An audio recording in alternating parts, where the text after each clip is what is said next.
tere! Ma räägin sulle täna stressist, ärevusest, hirmust.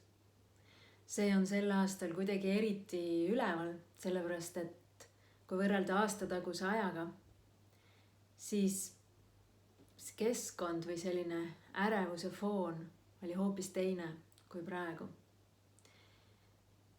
Stressi väljendavad kehas 2 hormooni, kortisool ja adrenaliin. Ja teatud määral on neid mõlemat vaja. Näiteks kortisool peaks olema hommikul kõige kõrgem. See on selleks, et me üldsegi tahaks ärgata, et meil tekiks impulss tõusta. Ja meil läheks igavaks lihtsalt voodis pikutamine. Päeva jooksul peaks kortisooli tase langema. Õhtuks kõige madalam olema ja siis tasapisi jälle tõusma hakkama varastel hommikutundidel, kuni siis jälle ta jõuab oma maksimumtasemeni selleks ajaks, kui me üles ärkame. Meie ühiskonnas on liiga palju stressi, stressoreid, kroonilist stressi ja stress on tegelikult ka täiesti terve reaktsioon mingile olukorrale, mis on uus, mis on ehmatav, mis on ootamatu või kus me oma mõttega teame, et sellel on mingeid tagajärgi. Lihtsalt seda on natuke liiga palju, vaadates uudiseid või kas või lihtsalt liiklust. See mõjub närviliselt. Ja sellepärast võib juhtuda, et inimestel see kortisooli nagu baastase on liiga kõrge ja need sakid käivad seal peal, aga ta ei lähe nagu kunagi rahulikuks. Või siis võib täitsa nii olla, et need sakid lähevad vastupidiseks, kui hommikul pidi kõige kõrgem olema. Siis on näiteks nii, et hommikul on kõige madalam, siis oma ennast käima saada, õhtuks on kõige kõrgem, hommikuks jälle kõige madalam. Et sellised asjad võivad juhtuda kortisooli tasemega. Ja see ei tundu kehas hea. Ja teine stressihormoon on näiteks adrenaliin. Ja seda me tunneme siis, kui näiteks telefon hakkab helisema.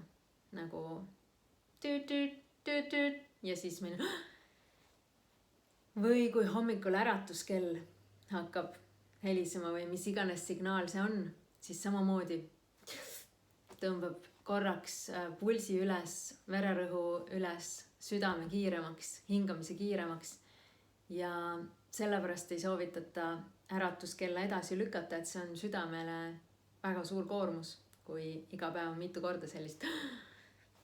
Ja sellepärast soovitatakse ka need telefoni ja arvuti märguanded, igasugused helinad ja tlinnid ja plinnid välja lülitada.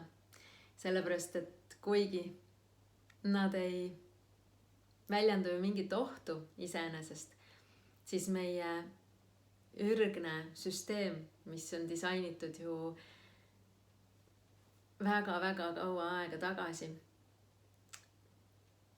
reageerib ikkagi nii, nagu see oleks mõõghambuline tiiger, kes just nagu oma lõuad lahti tegi ja oma möirge saatis.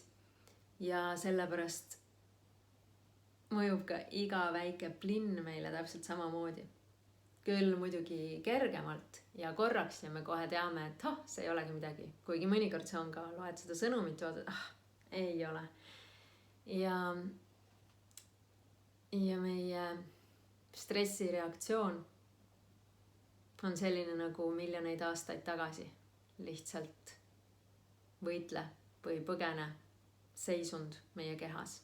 Ja see pikaajaliselt ja nii sagedasti, kui sagedasti see mõõghambuline tiiger tuli, koopas ta ei tulnud või kogu aeg ta ei tulnud. Aga meil on kogu aeg sõnum ja Messengeri plinn ja kes Bolti teenust pakub või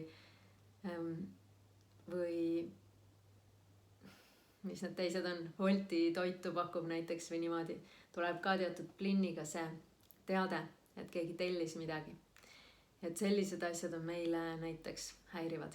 Aga adrenaliini muidugi tekitab väga palju olukordi. Lihtsalt mingi olukord, mingi inimene, mingi keskkond, mingi esinemisolukord või mõni email, kus on tähtaeg sees. sellised asjad tekitavad adrenaliini veel sellele kortisolile lisaks. Ja see on meie ühiskonnas nii tavaline, et me oleme hakanud seda normaalseks pidama. Aga kui stressitase läheb üle teatud piiri, muutub ta ärevuseks. Ja selles on juba väga ebamugav olla. Ja sellepärast ma räägin sulle vähemalt 8 lihtsat ja toimivat nippi, kuidas oma stressitaset madalamaks saada või siis ka kriisiolukorras rahulikuks saada, jääda, ennast tasakaalu viia.